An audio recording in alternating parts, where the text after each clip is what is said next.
So hello and welcome everybody to our next lecture. Our guest is David Ebenbach, and he is from the Georgetown University in Washington, imagining the journey, the significant role for science fiction in reaching Mars successfully. The stage is yours. Thank you so much, Sabine. It's really nice to be here. And I don't know if anybody got the chance to see Ron Friedman's excellent talk earlier, but if so, this is going to be probably a kind of a companion to that one. My name is David Ebenbach, and I am a writer, and I also have a PhD in psychology. And I bring that up because those are two ways of studying the human experience. And what I'm going to suggest today is that that's going to be really important, studying the human experience, not just to inspire us to try to go to Mars, but to actually have a successful experience if we do send people to Mars. So that's the main, just to give you in advance, that's the main takeaway of what I'm going to say, but I'll get into some more specifics. What I'm going to say is that science fiction, as I think we all know, is the land of what if. It asks, what's possible? What would happen if we did X, Y, or Z? And then it plays that out. And I think the best science fiction suggests possibilities that are worth taking seriously. And as a result of this history, science fiction influences the world. For example, and this was, Ron Friedman talked about this a little bit earlier, the cell phone inventor Martin Cooper was inspired by science fiction when he was inventing the cell phone. At one point in his career, he said it was the Star Trek communicator. At another point, he said it was Dick Tracy's watch, where he could talk communicator. But in any case, some form of science fiction was an inspiration to Cooper. The International Space Station was inspired by the space station in 2000, A Space Odyssey. And some say that the construction of the web was heavily influenced by William Gibson's novel Neuromancer. But it's not all inspiration, as we know. Sci-fi also issues warnings. We've seen in science fiction conversations about risks around developing artificial intelligence or nuclear weapon proliferation, or questions being raised about genetic manipulation. So science fiction is influencing us in a variety of ways, but all the ways I just talked about were really about the science. And I guess what I want to suggest is that science fiction can also influence us as we think about people, not just the mechanics of how to get to Mars, but who's going and what it's going to be like for those folks when they're there. So examples of science fiction that have done this, George Orwell warned us about the way societies can become totalitarian. Octavia Butler warned us about the fragility of society. I'm thinking particularly about Parable of the Sower.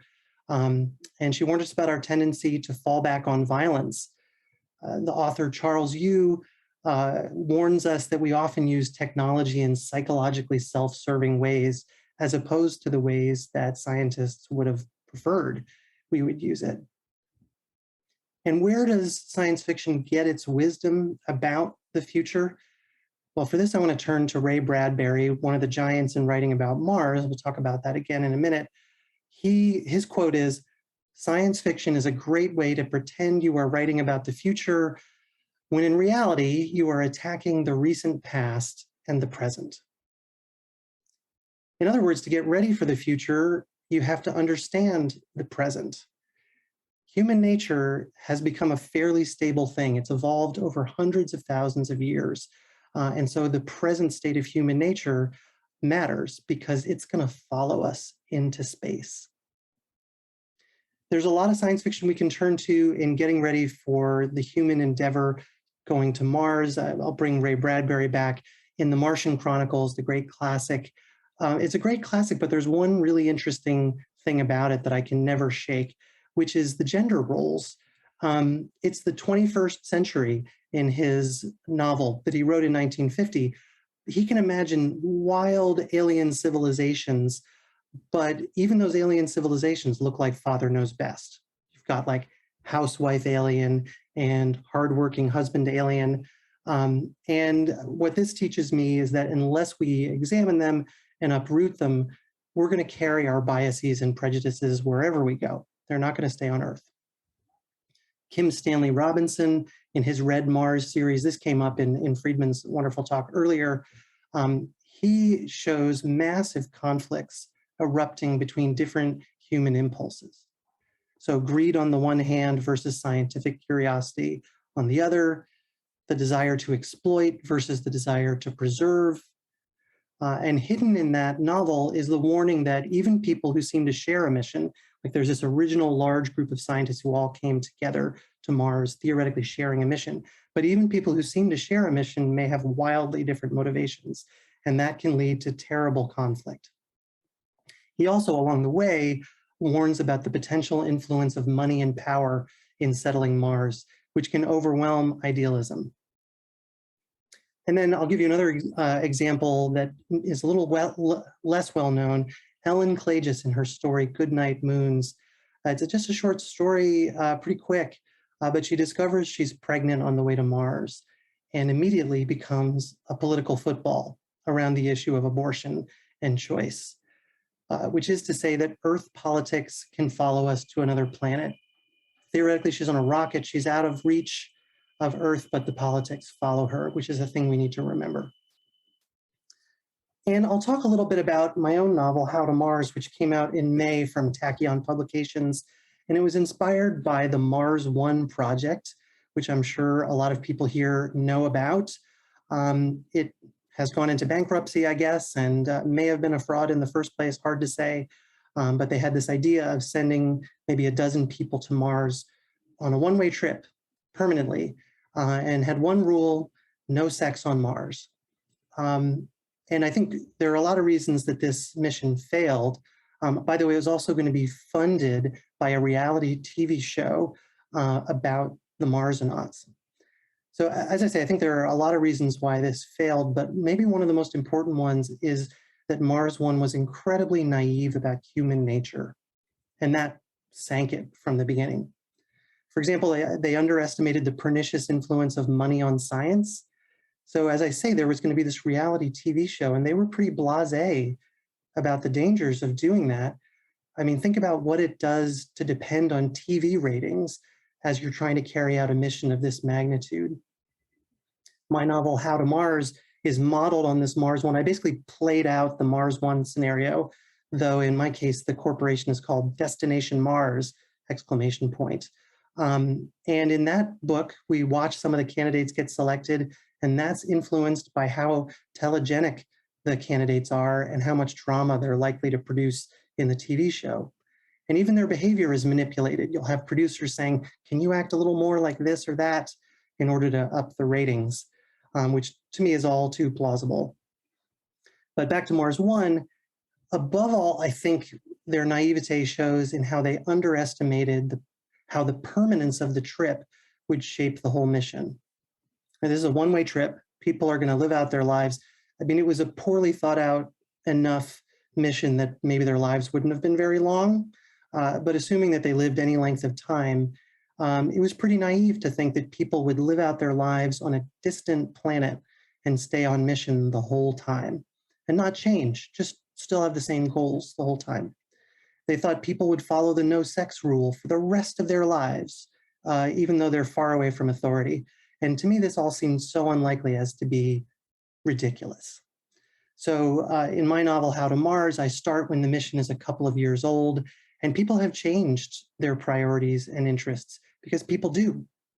And some folks are beginning to act out because they're free of the authority of Earth. The engineer in the project is getting a little violent, a little testy, and breaks some fingers at one point. And the novel also starts, this is how I find out Jenny is pregnant on Mars. Because again, the no sex rule seems to me patently ridiculous. The principle here is that people change, especially in response to enormous experiences. And we need to remember that because going to Mars will be an enormous experience. And we need to make room for that. We can't expect idealized behavior. We have to, in fact, be realistic about the way that humans actually behave if we want this mission to succeed, and science fiction can help us do that. So a little bit later, I'm going to take questions, and so I'll be very interested to hear what's on your minds.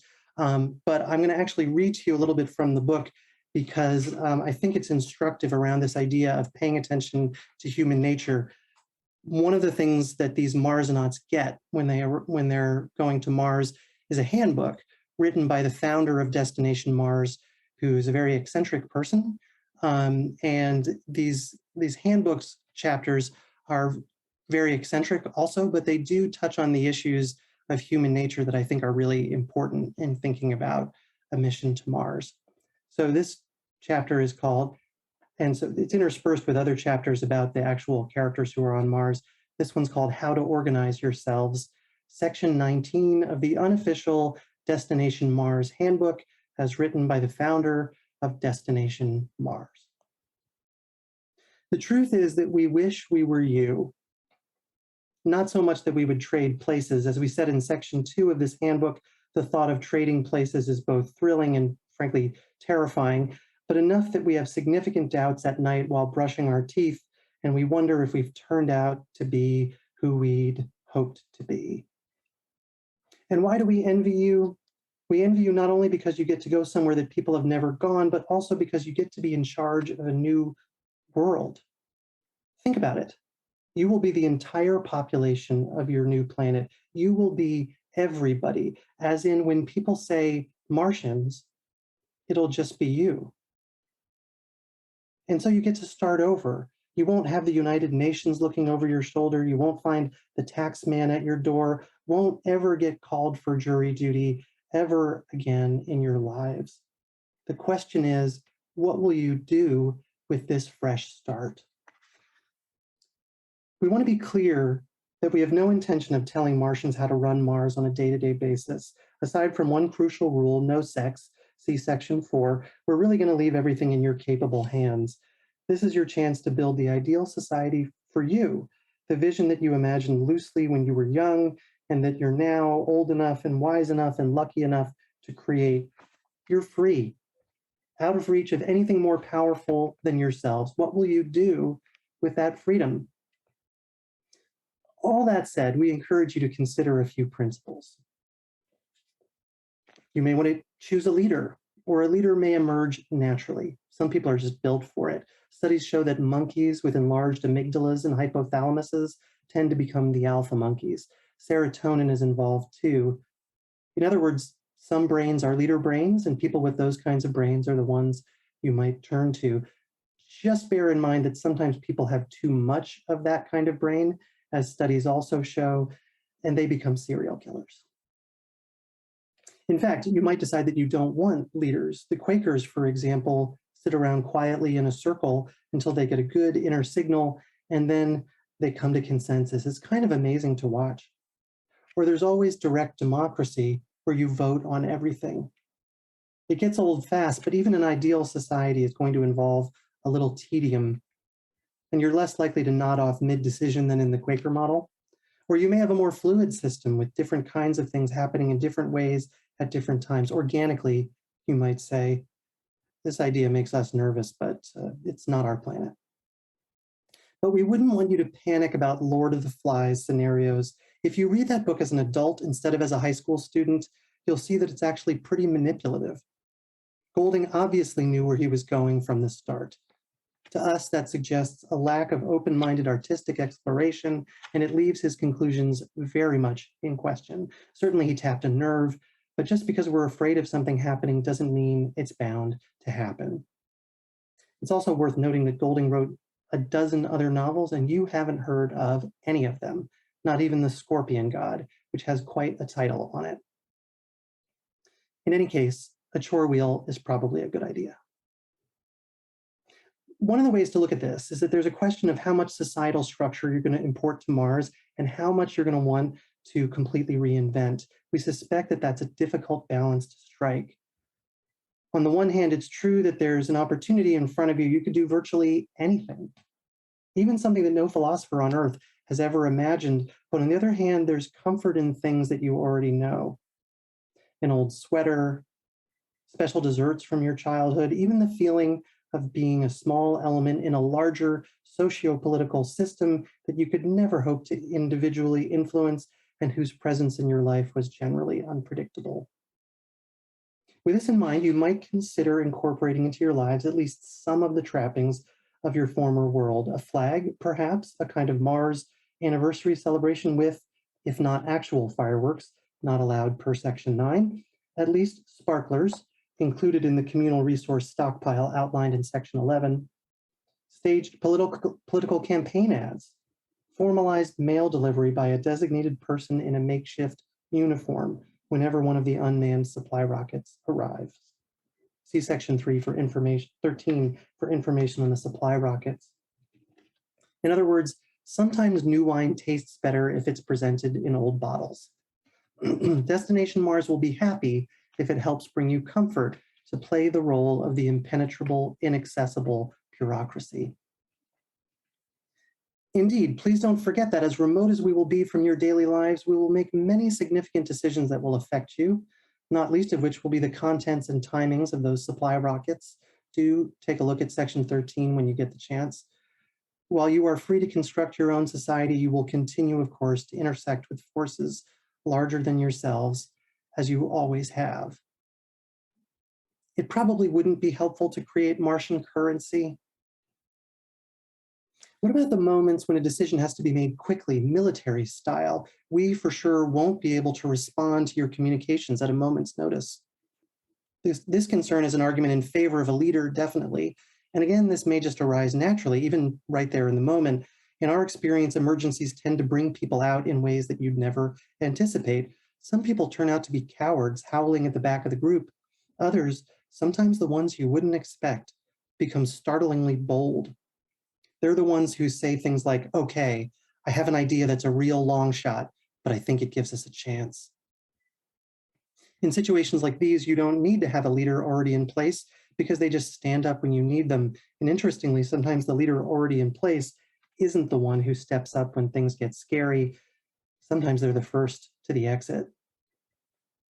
Usually, though, the situation won't be an emergency. How do you build a society that can handle emergencies but usually doesn't have to? You could say hope for peace but prepare for war, or you could say only prepare what you're willing to eat. They're both good sayings and they both hold some truth.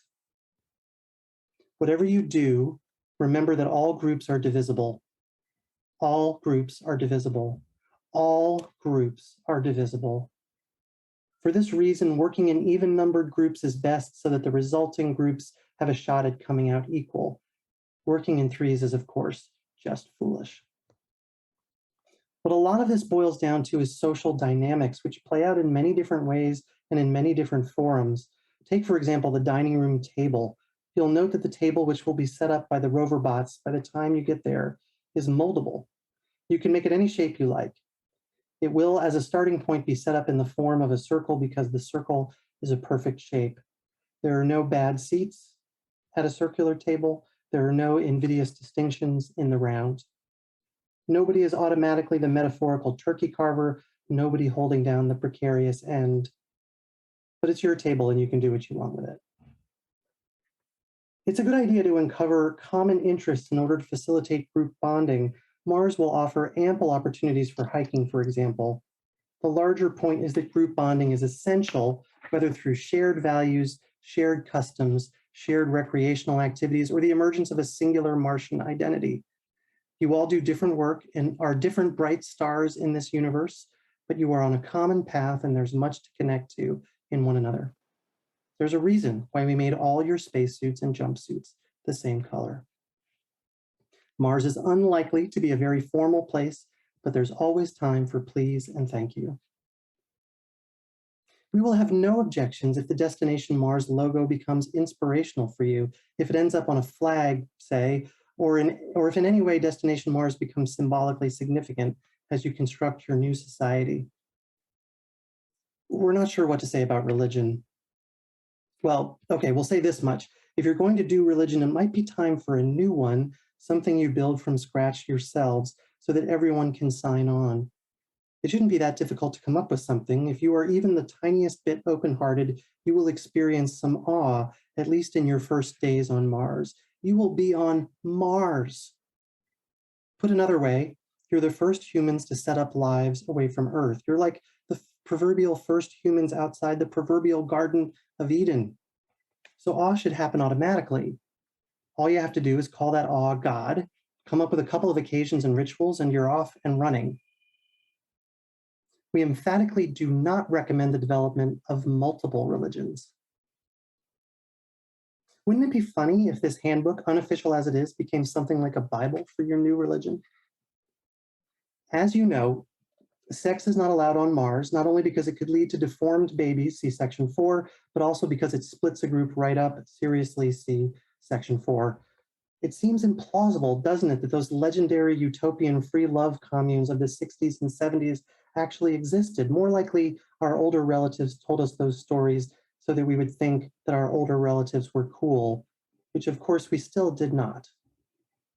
So the question becomes, how do you spend your life among a group of other humans and not end up having sex with any of them?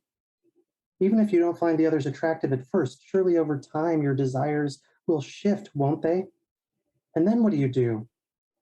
What the priests tell us is that you have to get married to something bigger than yourself and get your satisfaction from that. Maybe you will put that new religion together and you will find that your awe of the manifest breadth and beauty of the solar system, of the universe, of reality itself, will lift you above bodily preoccupations. We also strongly suggest that your new religion allow for masturbation. Oh, and we wouldn't mix religion and government. It would be terrible to see Mars become a totalitarian theocracy. Really a shame. Remember that Earth is counting on you to model a viable future for the species because we're having trouble doing it here. So go forward boldly. Make a new world, maybe an egalitarian paradise of the flies. Above all, be kind to one another and have fun with this. What you are doing is truly amazing, so different from anything the rest of us will ever experience. As we make our way through the many norms, expectations, legalities, and civic responsibilities of our daily lives here on Earth, every day a gauntlet of sorts, we will have you in our thoughts. We'll have you in our thoughts as we temporarily shuck our social world each night to cozy into our beds. Sometimes we will be overcome with envy and will curse our timorous dispositions that kept us here in our complicated, systematized life instead of letting us go off with you. It really is every day. I mean, who wants to go through all kinds of paperwork to renew a driver's license or stand in some long line to register to vote? Laws and regulations and laws, they keep a lot of us safe, but you can remember the feeling. Sometimes the blanket is pretty heavy. In those moments before we fall asleep, we might curse ourselves. Please get this right. Okay, thank you. Are there any questions from the audience? Yeah, and just to sum up, we can't just use our imagination to pitch forward into the science. Unless these are going to be unstaffed missions, we need to think about the people that are going to be on them and the kinds of psychological things that are going to be going on for them, or else I think things will blow up as soon as we get there, or probably a lot sooner than that. So I'll leave it at that. And yeah, if people have questions about anything, about this topic, about how to Mars, I'm happy to answer them. We're a small enough group that you should feel free to just unmute and ask. Yeah, okay, we can do it like this. Maybe you will talk about the writing process a little bit. Yeah, well, so as I said before, the Mars one was the inspiration for this book. I think I often write because I encounter something that's difficult to understand. And I found the Mars One project really difficult to understand. As I say, it seemed unbelievably naive about human nature. And yet there were a number of people who signed up to go. Not as many as Mars One claims. I think they multiplied it by a factor of 10 at least, maybe 100. But there were thousands, and I watched a lot of the videos of people who were planning to go, and all kinds of psychological things were bubbling right there in those videos. Some of these were people with families, children even, and they were signing up for this kind of one-way mission to Mars. And immediately I thought, wow, you know, who would want to do that with no chance of coming back? And what does it mean to staff a mission entirely with people who are willing to leave this whole planet forever, never feel a breeze on their face, never have their loved ones around them? That's a big thing. And that means that that person is a very particular person. Is that particular kind of personality the kind that is going to lead to enough social harmony on Mars for this to work? You know, they're going to have a kind of a social dynamic there on that planet. And could it even be stable with people who would be willing to give up all of that? I'm not sure. Anyway, that's what produced the book. The no sex rules, what launched the book. The first line I wrote is the first line of the novel. This is how I find out Jenny is pregnant on Mars. Yeah. So that's the writing process. I mean, it went on from there. Lots of revision, lots and lots and lots of revision. And here we are. What other questions are out there? Would you like to go to Mars? Only if I could come back. I have, and then I for sure would. I have a family, and I have no interest in never seeing them again. And it would have to be a pretty fast trip too. I don't know if I could take 18 months with not seeing them. And then we also have to think about that, you know, just the strain of people who think they can handle leaving and then discover it's harder than they think.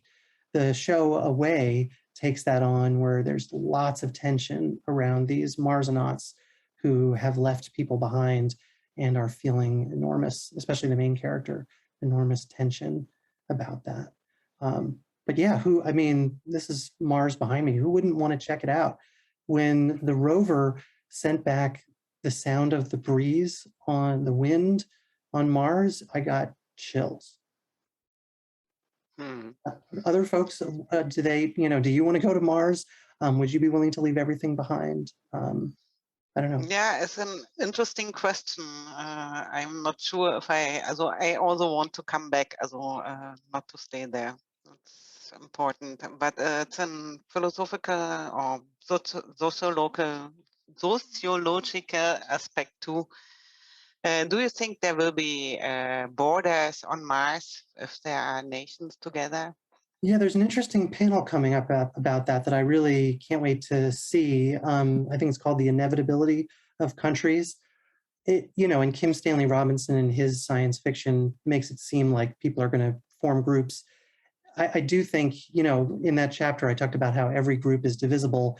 If you have people from different countries, I think it's quite likely or probable, actually, that they will form groups and that those groups will have the potential for conflict with each other. To become proper countries, you'd have to have enough people there for that to develop. I would love to predict a kind of a unified, peaceful planet, but we probably need to operate with the assumption that the way we behave on Earth is informative about the way that we're going to behave on Mars, and we need to set up structures of accountability and of who are we sending and what are their motivations. We need to think about all of that stuff to make sure that everybody survives up there, which is not just down to technical skills, but is also down to personalities. And that not just people survive, but that they thrive. Yeah, but on the other hand, the environment is so harsh that they have to find a way to work together, I guess. Yeah. David, I thank you very much for your lecture and wish to the audience a nice evening, and thank you for watching. And yeah, thank you all for being here, and thank you for hosting. Okay, thank you. Bye. Bye.